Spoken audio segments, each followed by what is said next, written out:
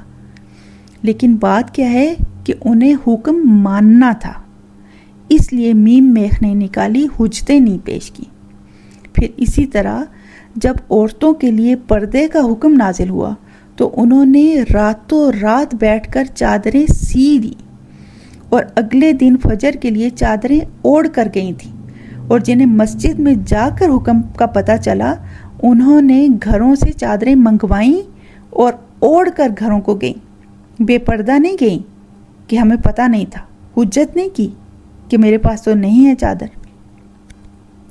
اسی طرح پھر ایک اور مثال دیکھیے کہ جب تبدیلی قبلہ کا حکم آیا تو ایک صحابی جو نبی صلی اللہ علیہ وسلم کی اقتداء میں نماز پڑھ کے آئے، انہوں نے ان لوگوں کو نماز پڑھتے ہوئے دیکھا تو اطلاع دی کہ تبدیلی قبلہ کا حکم آ گیا ہے کہ فلاں طرف منہ کر کے نماز پڑھنی۔ تو لوگوں نے رکوع کی حالت میں ہی اپنی ڈائریکشن چینج کر لی، یہ نہیں سوچا کہ پہلے اپنی نماز مکمل کرتے ہیں، پھر نبی صلی اللہ علیہ وسلم کے پاس جا کر پوچھتے ہیں کہ کیا وجہ ہے، کیوں قبلہ چینج ہوا ہے، پھر ہم قبلہ چینج کریں گے۔ نہیں، انہوں نے ایسا نہیں کیا، بلکہ فوراً سر تسلیم خم کر دیا، اللہ کے حکم کے آگے خود کو سرنڈر کر دیا۔ اسے کہتے ہیں سمعنا و اطعنا۔ پھر قالوا ادع لنا ربک یبین لنا ما ہی ان البقرہ تشابہ علینا و انا ان شاء اللہ لمہتدون۔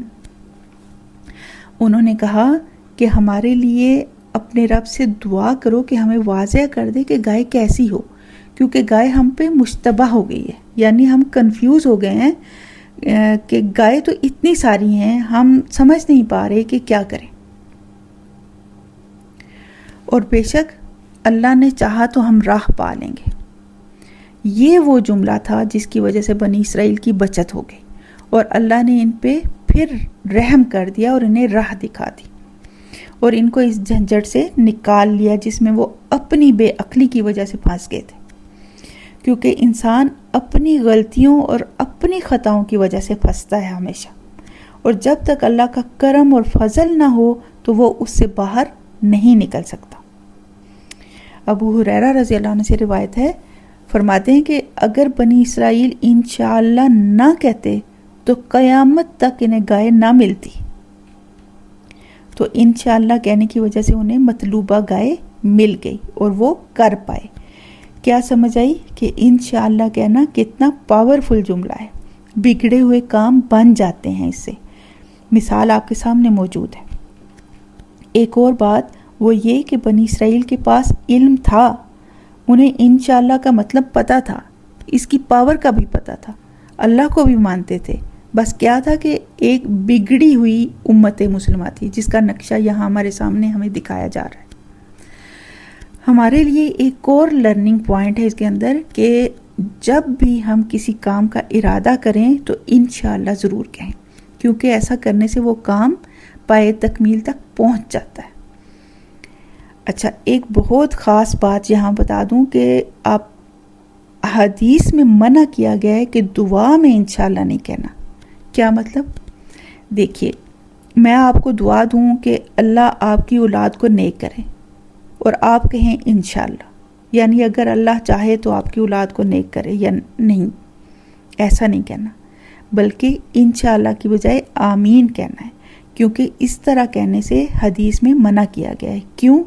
کیونکہ جب اللہ سے مانگو تو یہ نہ کہو کہ اگر اللہ تو چاہے تو دے دے۔ انشاءاللہ کا کیا مطلب ہے؟ اگر اللہ نے چاہا تو کیا کہنا ہے؟ آمین کہنا ہے۔ یہ صرف دعا دینے یا دعا مانگنے کی صورت کی بات ہو رہی ہے۔ کلیئر ہوئی ہے بات؟ امید ہے کہ کلیئر ہو گئی ہوگی۔ ٹھیک ہے، آگے چلتے ہیں۔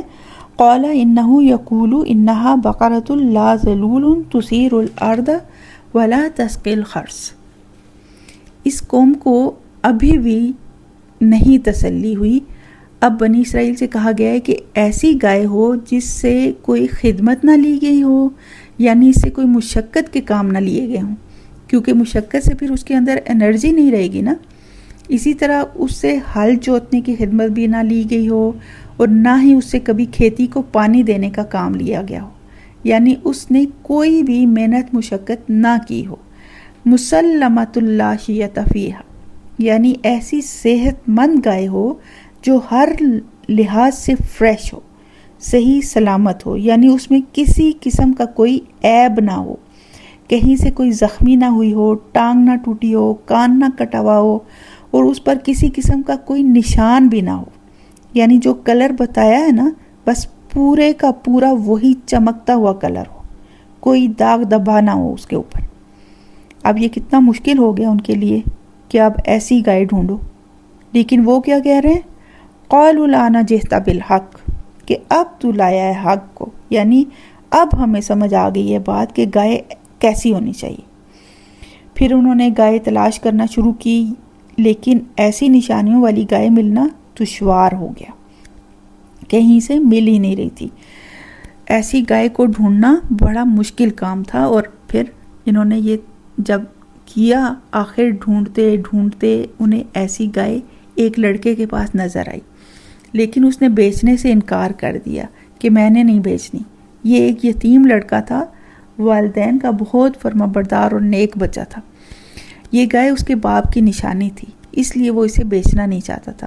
لیکن یہ اس کے پیچھے پڑ گئے تو اس نے کہا کہ جتنا گائے کا وزن ہے نا اتنا مجھے سونا دو گے تو میں گائے تمہیں دوں گا، یعنی سونے کے برابر تول کر بیچوں گا اسے. یہ بنی اسرائیل کے اپنے ہاتھوں کی گئی کمائی تھی. عام سی کوئی بھی گائے ذبح کر دیتے تو یہ مسائل نہ ہوتے، اب دیں اتنی بڑی رقم. تو پھر انہوں نے کیا کیا؟ فَذَبَحُوهَا پھر انہوں نے اسے ذبح کر دیا. وَمَا كَادُوا يَفْعَلُونَ بے دلی سے کیا، کرنا نہیں چاہتے تھے لیکن مارے بندھے کرنا پڑا، کیونکہ اپنے سوالات میں خود ہی پھنسے ہوئے تھے تو اب پورا کرنا پڑا. اور انشاءاللہ کی برکت بھی شامل حال تھی تو وہ گائے کو ڈھونڈ پائے. اس سے کیا پتہ چلتا ہے کہ جب ہم سر سے اتارنے والے کام کرتے ہیں نا، یعنی کام کر بھی لیتے ہیں لیکن مارے بندھے کہ ہائے ہائے اب یہ کرنا پڑے گا، تو اللہ کو سب پتہ ہوتا ہے کہ یہ کس دل سے اور کس نیت سے کر رہا ہے. کیا میرے بندے نے میرے لیے بھاگ بھاگ کر شوق اور لگن سے کیا کام، محبت سے کیا، یہ سوچ کر کیا کہ یہ میرے اللہ کا حکم ہے، میں نے پورا کرنا ہے، یا بس ناک منہ چڑھا کر مارے بندھے کیا کہ اوف یہ تو کرنا پڑے گا اب، ایسے کیا. وَمَا كَادُوا يَفْعَلُونَ یہ کیا. یہ وہ سٹیٹس تو نہیں ہوا نا پھر کہ پہلی بار یہ حکم سنتے ہی مان لیا ہوتا اور کر گزرتے، بھاگ بھاگ کے اللہ کی محبت میں کر لیتے تو سٹیٹس الگ ہونا تھا. اللہ کی مرضی، خوشی، پسندیدگی، محبت پھر شامل حال ہونی تھی. اس کی بہت سی مثالیں مل سکتی ہیں. وَمَا كَادُوا يَفْعَلُونَ کی مثلاً صدقہ یا فنڈ ریزنگ کرنی ہے، کوئی آپ کو فورس کیے جا رہا ہے لیکن آپ کا دل، آپ کا ہاتھ جیب میں، پرس میں جا ہی نہیں رہا، لیکن پھر مجبوراً فورس کرنے پہ لوگ کیا کہیں گے یہ سوچ کر مارے بندھے کچھ روپے نکال ہی لیتے ہیں. یہ سب اللہ دیکھ رہا ہوتا ہے، وہ جانتا ہے کہ میرے بندے نے کس دل اور کس نیت سے یہ کام کیا ہے. اور پھر اجر بھی تو اسی حساب سے ملے گا نا، اجر تو نیت کے مطابق ہی ملے گا، جیسی نیت جیسا کام ویسا اجر. تو ہم اپنی نیتوں کو اللہ کے لیے خالص کر لیں اور اس کے حکموں پر لپک کر عمل پیرا ہوں، نہ کہ ٹال مٹول میں پڑ جائیں کہ ٹال مٹول میں پڑھ کے اپنا اجر ضائع کر دیں. اللہم لا تجعلنا منہم. اچھا یہ آپ کا ہوم ورک ہے، وَمَا كَادُوا يَفْعَلُونَ. اس کی آپ نے مثالیں ڈھونڈ کے تو شیئر کرنی ہے ہمارے ساتھ. آپ سب کا یہ ہوم ورک ہے کہ آپ نے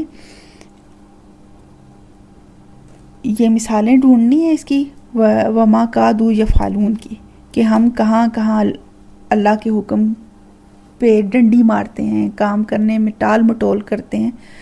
یہ آپ نے اپنے ارد گرد سے مثالیں ڈھونڈ کے تو آپ نے شیئر کرنی ہے، یا اپنے نوٹس میں لکھ لینی ہے، یا جیسے آپ کو ایزی لگے بول کے شیئر کر دیں، لکھ کے کر دیں، جیسے آپ کی مرضی، جیسے آپ کو ایزی لگے، لیکن کرنی ہے ضرور۔ اللہ ہمیں با عمل مومن بنائے اور اپنے نیک بندوں میں شامل کر دے۔ اللہ آپ سب کا حامی و ناصر۔ السلام علیکم ورحمۃ اللہ وبرکاتہ۔ جزاک اللہ خیرن کثیرہ روبینہ جی، اللہ سبحانہ تعالیٰ آپ کی اس کاوش کو قبول فرمائے اور آپ کے علم میں مزید برکت عطا فرمائے۔ آیات کا ترجمہ اور ان کا مفہوم سمجھنا یقیناً ایک اہم پہلا قدم ہے، لیکن قرآن کریم کے ساتھ ہمارا تعلق صرف معلومات کے حصول تک محدود نہیں رہنا چاہیے۔ معلومات تو صرف ایک راستہ ہے، اصل منزل تدبر ہے۔ اب ہم اپنے اس مرحلے کی طرف بڑھ رہے ہیں جسے اللہ تعالیٰ نے قرآن میں تدبر کے نام سے پکارا ہے، اور تدبر کا مطلب ہے آیات کے ظاہری الفاظ سے نکل کر اس کی گہرائی میں اترنا۔ اور جب ہم تدبر کرتے ہیں تو ہم یہ نہیں پوچھتے کہ اس آیت کا مطلب کیا ہے، بلکہ ہم خود سے سوال کرتے ہیں کہ یہ آیت میرے کردار پر کیا اثر ڈال رہی ہے، کیا میرے اندر بھی وہی رویہ موجود ہے جس کی نشاندہی اللہ سبحانہ تعالیٰ نے ان آیات میں کی ہے۔ یہ کلام الہی آج میری زندگی کو بدلنے کے لیے کیا پیغام دے رہا ہے۔ آج کے سبق سے آج ہم نے جو آیت منتخب کی ہے وہ سورت البقرہ کی آیت نمبر 67 ہے۔ یہ آیت ہم نے کیوں منتخب کی؟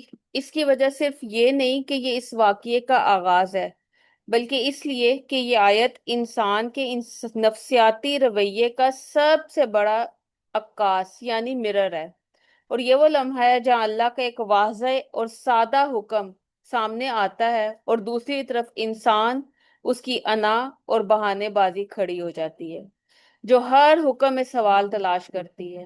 یہ آیت ہمیں بتاتی ہے کہ جب ہم سے کوئی کام کرنے کو کہا جاتا ہے تو ہمارا پہلا رد عمل کیا ہوتا ہے، فرما برداری یا سوال؟ آج ہم اسی نفسیاتی جنگ کو اس آیت کی روشنی میں سمجھیں گے۔ آیت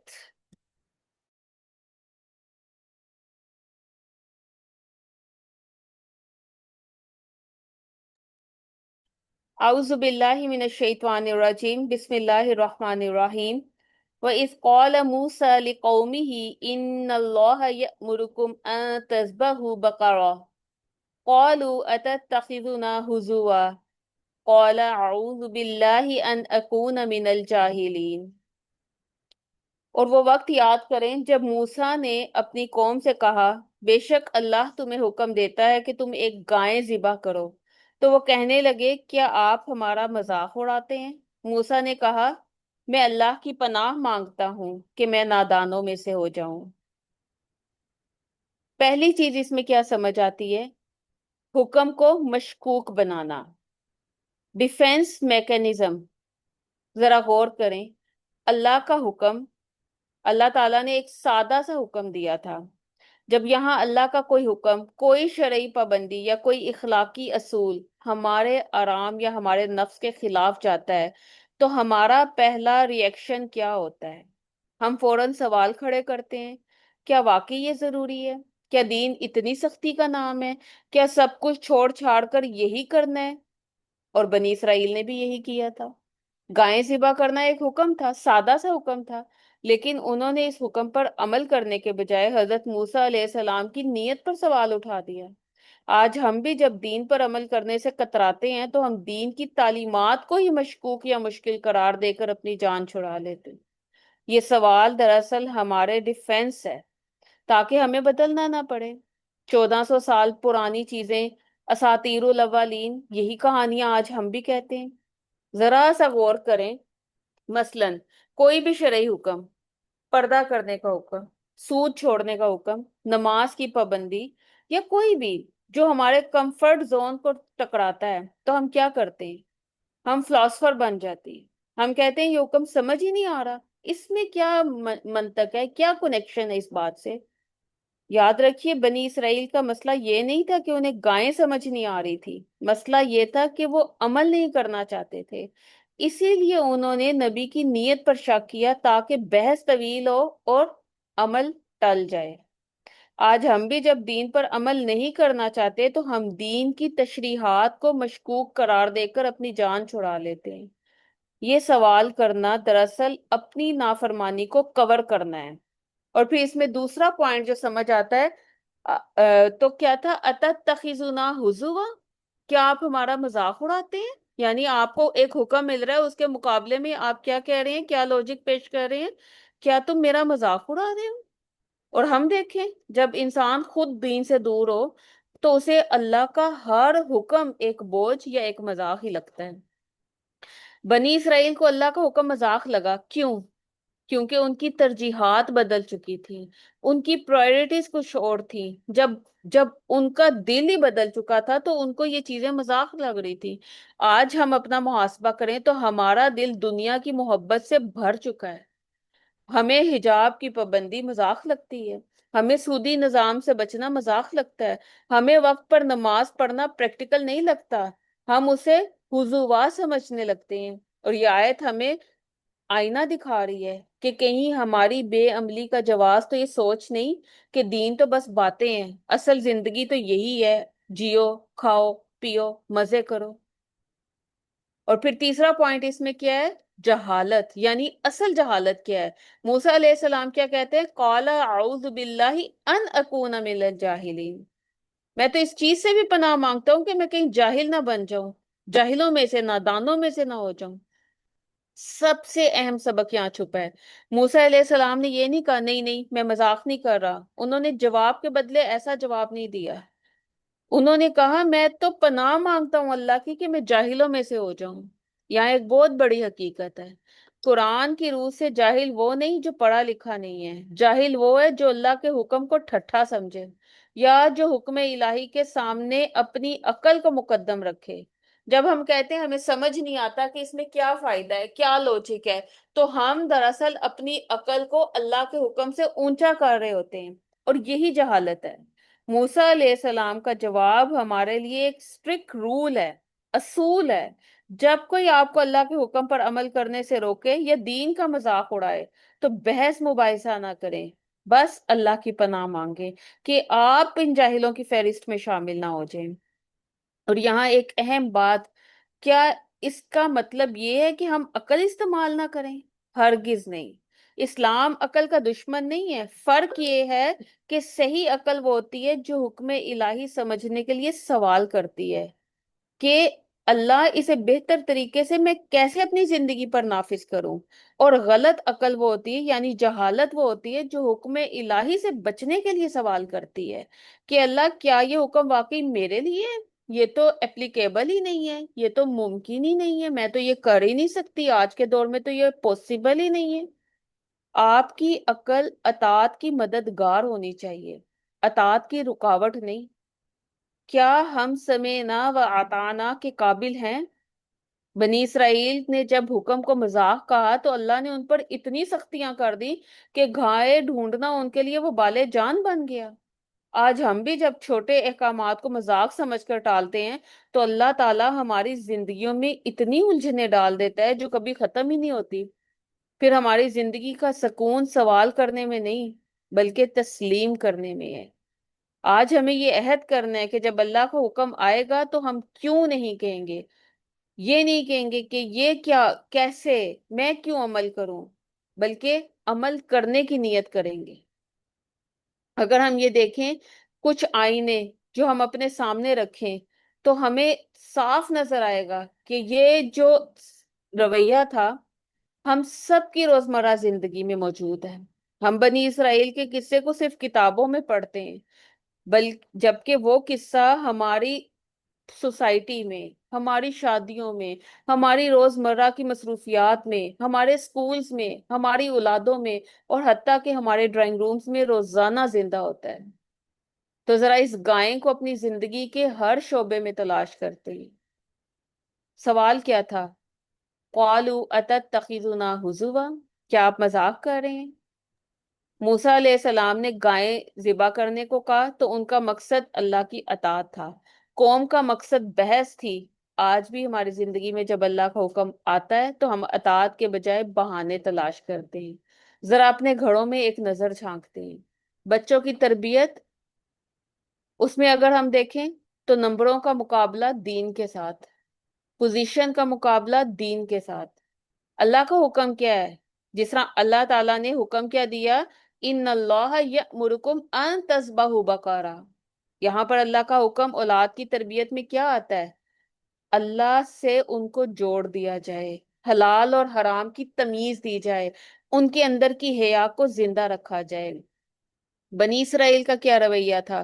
قالوا اتتخذونا ہزوا، کیا تم مذاق بنا رہے ہو؟ ہمارا رویہ کیا ہوتا ہے؟ ہمارے سوالات کیا ہوتے ہیں؟ اگر میرا بچہ اکیڈمی نہیں جائے گا تو پیچھے رہ جائے گا، اس کے پاس نماز کے لیے وقت نہیں ہے، کیوں؟ اس کی پڑھائی کا حرج ہوگا، پوزیشن کم ہو جائے گی. اور تم کیا چاہتی ہو کہ میں اپنے بچے کو بیوقوف بنا دوں، وہ زندگی میں فیل ہو جائے، وہ کامیاب نہ ہو سکے؟ ہم نے دنیا کی کامیابی کو اصل کامیابی سمجھ رکھا ہے اور دین کو سیکنڈری بنا دیا ہے. جب ہم سے کہا جاتا ہے کہ دین پر سمجھوتا نہ کرو تو ہم کہتے ہیں آپ کو کیا پتا آج کل کے بچوں کی لائف کتنی سٹرکٹ ہے، کتنا ان کے اندر کمپٹیشن ہے، کمپیریزن کا دور ہے. ہم اللہ کے بتائے ہوئے اولاد کی تربیت کے فارمولے کو مذاق اور ناممکن سمجھتے ہیں. پھر دوسری مثال آپ دیکھیں، پردہ اور حیا. میرا کیریئر، میرا سٹائل.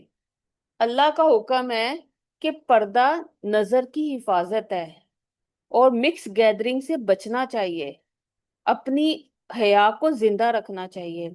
ہمارا سوال کیا ہوتا ہے؟ ہم کیسے کہتے ہیں قالوا اتتخذونا ہزوا؟ ہم کہتے ہیں گرمی بڑی ہے، جاب نہیں ملے گی، اگر میں نے حجاب کیا تو رشتے نہیں آئیں گے، لوگ کیا سوچیں گے میرے بارے میں؟ اور تم کیا ہر وقت ایک ہی بات کرتی رہتی ہو؟ کیا صرف حجاب ہی پورے کا پورا دین ہے؟ بس دل کا پردہ ہونا چاہیے، نظر کا پردہ ہونا چاہیے، اس سے کیا ہوتا ہے؟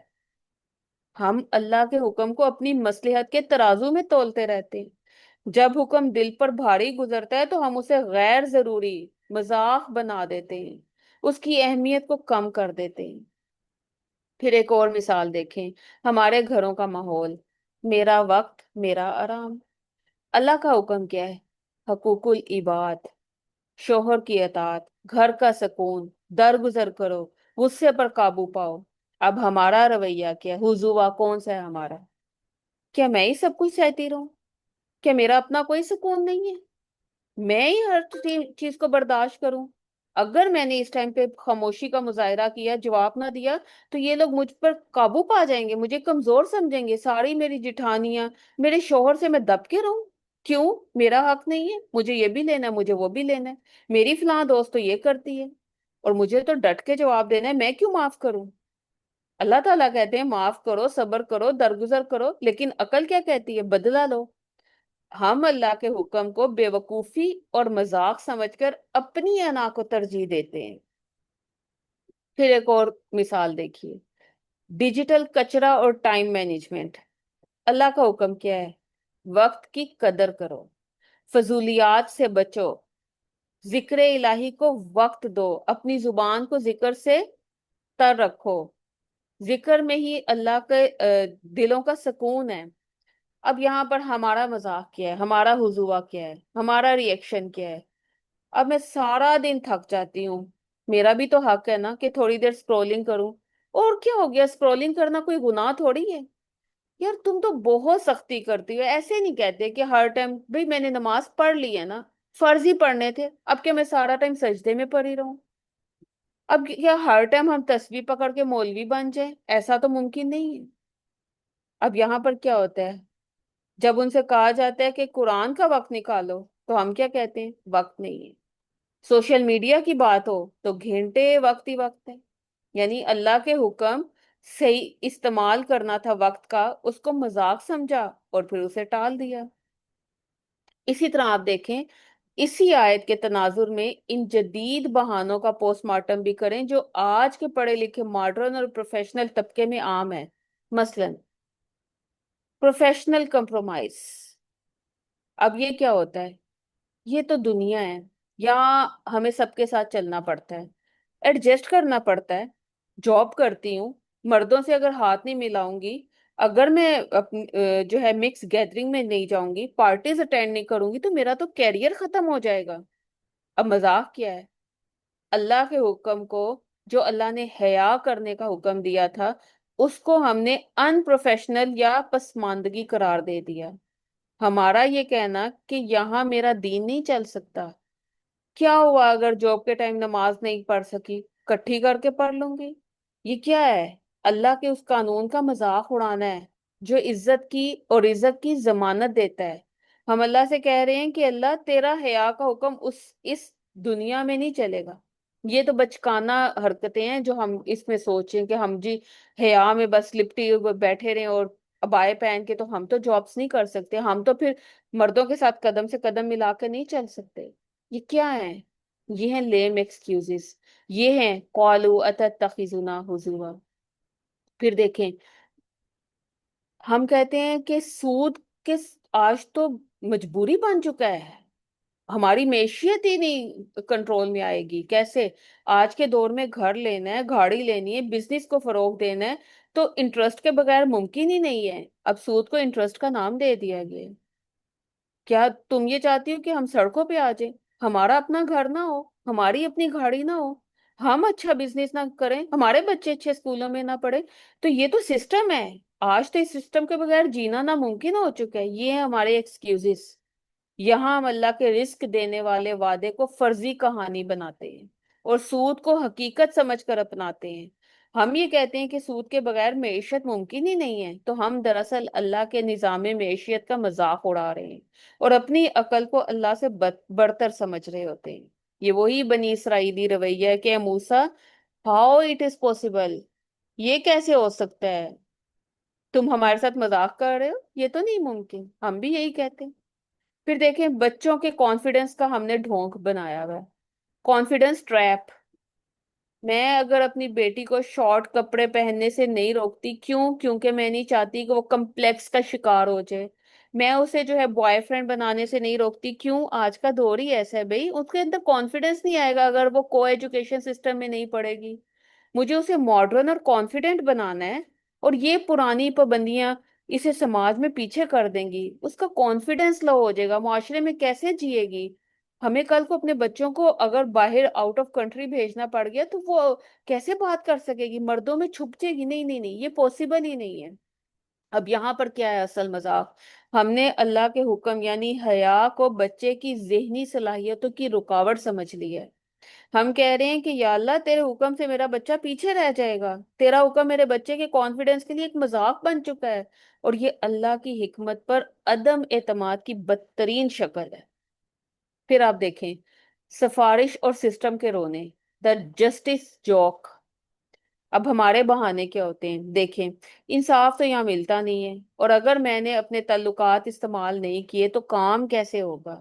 اسی لیے تو میں نے بڑے بڑے لوگوں سے تعلقات بنائے تھے کہ دنیا میں کچھ بھی ہو سکتا ہے، اور یہ دنیا ہی ایسی ہے، یہاں اخلاقیات دکھانے کا کوئی فائدہ نہیں ہے، یہاں جو ہے انسانیت نام کی کوئی چیز نہیں ہے۔ اب یہاں پر ہمارا اصل مذاق کیا ہوتا ہے؟ ہم اللہ کے حکم عدل اور سچائی کو ناکارہ قرار دے کر اسے مذاق بناتے ہیں۔ ہم یہ مانتے ہیں کہ اللہ کے طریقے سے کام نہیں ہوگا، سچائی پر ہم چلیں گے تو یہ ممکن نہیں ہے، ہمیں رشوت بھی لینی پڑے گی، ہمیں جھوٹ بھی بولنا پڑے گا، ہمیں سفارشیں بھی کرنی پڑیں گی، اور یہی ہمارے شارٹ کٹس ہیں۔ جب ہم سفارش کو ضروری سمجھتے ہیں تو ہم اللہ کے نظام عدل کا مذاق اڑاتے ہیں۔ پھر آپ دیکھیں، سائنسی یا طبی جواز کی آڑ میں ہم کیا کچھ کرتے ہیں۔ ہم کہتے ہیں، ہمارے بہانے کیا ہوتے ہیں؟ دین تو اپنی جگہ ٹھیک ہے، لیکن سائنس اصل میں یہ کہتی ہے، کہتے ہیں اب میں اللہ کے حکم کو مانوں یا سائنس کو؟ کیوں؟ مجھے تو اپنی صحت پیاری ہے نا، ٹھیک تو ہونا ہے نا مجھے، ڈاکٹرز نے کہا ہے لے لو، سائنس اس چیز کو اپروو کر رہی ہے۔ اب یہ ہے اصل مذاق، ہم اللہ کے کسی حکم کو سائنسی یا طبی نقطہ نظر سے مشکوک قرار دیتے ہیں، تو ہم دراصل یہ کہہ رہے ہوتے ہیں کہ اللہ نے جو طریقہ بتایا وہ پرانا ہو چکا ہے۔ اصل سچائی تو یہ جدید ریسرچز ہیں، یہ اللہ کی جو عقل کل ہے اس کا مذاق اڑانا ہے۔ اب آپ ان سب مثالوں کو ذرا ایک نظر دیکھیں، کیا نظر آتا ہے؟ کیا یہ صرف بہانے ہیں؟ نہیں، یہ بنی اسرائیل کا وہی رویہ ہے، اتتخذون ہزوا، کیا آپ ہمارا مذاق اڑا رہے ہیں؟ یہ وہی رویہ ہے۔ ہم نے جو ہے دنیا کے لیے حیا کو مذاق بنا دیا ہے۔ ہم کہتے ہیں اس دنیا میں جینا پڑتا ہے، ہم نے معیشت کے لیے سود کو مجبوری بنا دی ہے اور اللہ کے نظام کو مذاق بنا دیا ہے۔ بچوں کے مستقبل کے لیے یہ جو پردے کا قانون ہے اس کو رکاوٹ بنا دی ہے۔ ہم نے حقوق حاصل کرنے کے لیے سفارش کو ضروری بنا دی ہے۔ ہم نے اپنی صحت کے لیے حلال حرام کے تمام فارمولے توڑ دیے اور جدید سائنس کو اپنا خدا بنا رکھا ہے۔ اب دکھ کی بات کیا ہے؟ دکھ کی بات یہ ہے کہ ہم یہ سب کرتے ہوئے خود کو مسلمان بھی کہتے ہیں۔ ہم اللہ کے حکم کے سامنے کھڑے ہو کر اسے مذاق کہتے ہیں اور پھر رات بھر سجدے کر کے کہتے ہیں یا اللہ تو ہماری مدد کر۔ بنی اسرائیل بھی یہی کرتے تھے۔ آگے آپ دیکھیں گے بار بار دعائیں بھی کروا رہے، اللہ کے حکم پر سوال بھی اٹھاتے ہیں، مذاق بھی اڑاتے ہیں، اور پھر اللہ جب انہیں ذلت دیتا ہے تو روتے ہوئے کہتے ہیں یہ ہمارے ساتھ ہی کیوں ہو رہا ہے۔ قوم موسیٰ کا المیہ یہ تھا کہ انہوں نے حکم الہی کو حضوا سمجھا تاکہ وہ عمل سے بچ سکیں۔ آج ہم بھی یہی کرتے ہیں۔ اب ہم دیکھیں گے کہ عملی طور پر ہم کیسے خود کو اطاعت کے سانچے میں ڈھالیں، کیونکہ ہم نے اپنے رویے تو دیکھ لیے لیکن اصل میں ایکشن ہونا چاہیے۔ اس تمام تدبر کا مقصد جو ہے وہ اپنے اندر عملی تبدیلی آنی چاہیے۔ تو سب سے پہلی چیز، اسٹاپ دا آرگومنٹ۔ ہماری زندگی کا سب سے بڑا مسئلہ یہ ہے کہ ہم اللہ کے احکام پر وکیل بن کر بحث کرنا شروع کر دیتے ہیں۔ جب بھی کوئی شرعی حکم آتا ہے، نماز کی بات، پردے کی بات، غیبت سے رک جاؤ، اخلاقیات پر کوئی بات سامنے آتی ہے تو دل میں کیوں، کیسے، لیکن، بٹ، یہ سب سوالات آتے ہیں۔ فوراً رک جائیں، اپنے لیے ٹاسک رکھیں، اسی لمحے اپنی اندر کے وکیل کو خاموش کرائیں، لکھیں آج میں نے اس حکم کو اپنی عقل کا سوال اٹھایا کیونکہ میرا نفس عمل سے بھاگ رہا تھا۔ اور یہ لکھنا آپ کو احساس دلائے گا کہ آپ اللہ کے سامنے کس قدر بے بنیاد بہانے پیش کر رہی ہیں۔ جب آپ اپنا بہانہ خود لکھیں گی نا تو آپ کو اپنی جہالت کا اندازہ ہوگا اور پھر یہ بحث کا دروازہ بند کر دے گا۔ پہلا قدم ہوگا، پہلا سٹیپ، لکھ کر اپنے آپ کو بتائیں کہ یہ بہانہ کیا قابل قبول ہے، اور پھر خود ہی احساس ہوگا کہ نہیں، یہ نہیں چلے گا۔ اور دوسرا چیز کیا کرنی ہے؟ اپنی انا کا ذبح کرنا ہے، ایگو کو مارنا ہے۔ آیت میں گائے کا حکم دراصل نفس کی قربانی تھی۔ آپ کی زندگی میں، میری زندگی میں وہ کون سا کام ہے جو ہمیں غیر پریکٹیکل یا مشکل لگتا ہے صرف اس لیے کہ وہ میری ایگو کے خلاف ہے؟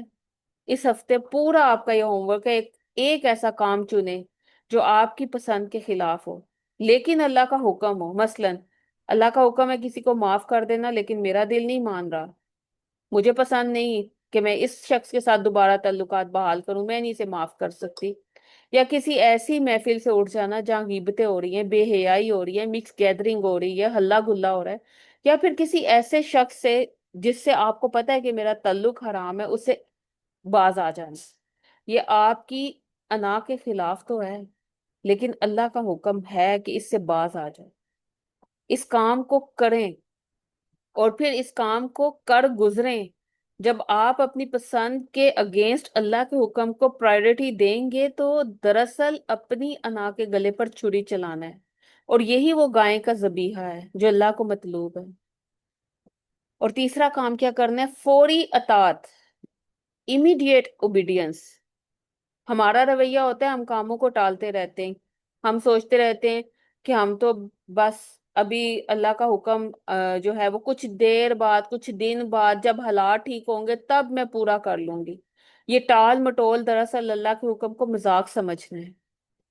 اس پورے ہفتے کا آپ کا ٹاسک ہے، جب بھی آپ کو اللہ کی کسی بات کا علم ہو جائے، مثلاً کوئی بھی ایسی نیکی یا کسی گناہ سے دوری اختیار کرنا، کل پر مت ڈالیں، اسی لمحے سر انجام دے دیں، یعنی فوری عمل۔ یہی آپ کی زندگی سے ذلت اور مسکنت کو ختم کرے گا جو پچھلے لیسن میں ہم نے پڑھی تھی، کیونکہ بنی اسرائیل پر یہی طاری ہوئی تھی اور وہ ان کا رویہ بتا دیا گیا کہ وہ سوال اٹھانے والے تھے، اور بعض اوقات سوال جو ہے وہ آپ کے عمل کو مشکل بنا دیتا ہے۔ عمل کی رفتار ہی آپ کے ایمان کی سچائی کا ثبوت ہے۔ چوتھی چیز کیا کرنی ہے؟ انوائرمنٹ اپنا چیک کرنا ہے، صحبت کا فلٹر لگائیں۔ بنی اسرائیل کا معاشرہ بھی ان کی نافرمانی کی وجہ بنا تھا۔ اپنے ارد گرد کے لوگوں کو چیک کریں، سوشل میڈیا فیڈ کا جائزہ لیں، کیا آپ کی صحبتیں آپ کو اللہ سے قریب کر رہی ہیں یا دور کر رہی ہیں، یا احکام دین پر سوال اٹھانے پر اکسانے پر مجبور کر رہی ہیں۔ جو چیز یا جو انسان آپ کو دین سے دور کر رہا ہے اسے اپنی زندگی سے محدود کر دیں۔ یعنی آپ کا مائنڈ سیٹ آپ کے ماحول کا عکس ہوتا ہے۔ اپنی روحانی حفاظت کے لیے اپنے انوائرمنٹ کا سلیکشن بہت ضروری ہے۔ اپنی صحبتوں کو چیک کریں۔ پانچویں چیز کیا کرنی ہے؟ شکوے کا خاتمہ کر دینا ہے۔ کمپلینس ختم۔ بنی اسرائیل نے من و سلوہ جیسی نعمتوں پر شکایت کی تھی، آج ہم اپنی زندگی کی تنگیوں پر اللہ سے شکوہ کرتے رہتے ہیں۔ اگلے کم از کم 24 گھنٹے کے لیے آپ سب کا یہ ٹاسک ہے کہ کسی بھی معاملے میں، چاہے وہ رزق ہے، وقت ہے، حالات ہے، سسرال کا ہے، کوئی بھی معاملہ ہے، اپنی زبان کو تالا لگا لیں، شکایت بالکل بند۔ کیونکہ جب آپ شکایت چھوڑیں گے تو زبان اور دل اللہ کی اطاعت کے لیے تیار ہو جائیں گے۔ شکر گزاری جو ہے وہ اللہ کے احکامات کو آسان بنا دے گی۔ اور چھٹی چیز، کنسسٹینسی، استقامت، اس کے لیے عہد کیجئے۔ بنی اسرائیل کا مسئلہ یہ تھا کہ وہ ایک لمحے کے لیے مانتے، اگلے لمحے پھر بحثیں شروع کر دیتے۔ اپنے لیے ٹاسک رکھیں، کوئی ایک چھوٹا سا عمل طے کریں، مثلا 5 منٹ جو ہے میں روزانہ قرآن کی تلاوت فلاں وقت پہ کروں گی، یا میں ایک سنت کی پابندی آج سے شروع کر رہی ہوں، چاہے پھر دنیا ادھر سے ادھر ہو جائے، کبھی نہیں چھوڑنی۔ ہوگا کیا؟ کنسسٹینسی آپ کے مائنڈ سیٹ کو کچا ہونے سے بچائے گی۔ چھوٹا عمل ہوگا جو کبھی نہ ٹوٹے تو وہ بڑے بڑے طوفانوں سے بچا لے گا آپ کو۔ اس کے بعد ساتویں چیز کیا کرنی ہے؟ دن کا خاتمہ جو ہے وہ آپ نے سیلف انالیسس کے ساتھ اپنا محاسبہ، آخری پوائنٹ، یعنی اس کو بہت زیادہ خود کو جواب دہ بنانا ہے، اپنے آپ سے سوال و جواب کرنے۔ رات سونے سے پہلے صرف 2 منٹ اپنے لیے یہ ٹاسک رکھیں، کیا میں نے اللہ کے حکم کو مقدم رکھا یا اپنی مرضی کو؟ غلطی ہو چکی ہے، استغفار کر لیں، کل سے ٹھیک کرنے کا مکمل ارادہ کریں، اور نئے عزم کے ساتھ پھر دوبارہ اپنا دن کا آغاز کریں۔ یہ روزانہ کا جو مراقبہ ہے آپ کو غفلت میں پڑنے سے بچائے گا، اور جو اپنی زندگی کا ریگولر احتساب کرتا ہے وہ اللہ کے سامنے سرخرو ہو جاتا ہے۔ آخر میں یہی بات سمجھ میں آتی ہے کہ آپ کے پاس 2 راستے ہیں۔ ایک راستہ یہ ہے اپنی عقل، اپنی سوسائٹی، اپنی انا کو اپنا خدا مان لینا، سوالات اٹھاتے رہیں اور زندگی کو بنی اسرائیل کی طرح الجھاتے رہیں۔ دوسرا راستہ یہ ہے کہ اپنی عقل کو اللہ کے حکم کے سامنے سجدہ کروا دیں، کیوں، بٹ، لیکن، ان سب کی فائلز کو کلوز کر دیں، اور ایک فرما بردار مسلم کی طرح زندگی گزارنا شروع کر دیں۔ اب یہ جو 7 اسٹیپ پروٹوکول آپ کو بتائے ہیں، یہ صرف الفاظ نہیں ہیں، یہ ہماری زندگی کی کامیابی کی ضمانت ہے، اس کی سکسیسفل کی ہے۔ فیصلہ میرا اور آپ کا ہے، کیا ہم سوال کرنے والا بننا چاہتے ہیں یا عمل کرنے والا؟ بنی اسرائیل نے گائیں ذبح کرنے میں جتنے سوالات کیے، گائیں اتنی مشکل ہوتی گئی۔ اگر ہم دین پر عمل کرنے میں جتنے بہانے کریں گے، زندگی اتنی پیچیدہ ہوتی جائے گی۔ آج اپنی عقل کو اللہ کے حکم کے سامنے سجدہ کروائیں، اور جس دن ہم نے کیوں کا سوال بند کر کے کیسے عمل کروں کا عزم کر لیا، ارادہ کر لیا، نیت کر لی، اسی دن اللہ کی رحمت کے دروازے کھل جائیں گے۔ اللہ تعالیٰ سے ہم یہی دعا کرتے ہیں آخر میں کہ اللہ ہمارے دلوں سے سوال کا یہ تکبر نکال دے۔ اسی تکبر نے ہمیں تیری بندگی سے دور کر رکھا ہے۔ ہماری یہ اگر مگر کی بحث کو ختم کر دے۔ یا رب العالمین، ہمیں اپنی انا کو ذبح کرنے کی ہمت عطا فرما، تاکہ جب تیرا حکم سامنے آئے تو ہماری عقل سوال نہ کرے بلکہ ہمارا دل جھک جائے۔ ہمیں اپنی اطاعت کی مٹھاس اور لذت عطا فرما، جس کے بعد زندگی میں سکون ہی سکون ہو۔ یا رب العالمین، ہمیں ان خوش نصیبوں میں شامل فرما جو تیرا حکم سن کر سمعنا و اطعنا کہتے ہیں۔ یا رب العالمین، تو ہم سے راضی ہو جا اور ہمیں اپنے فرما برداروں میں شامل فرما لے۔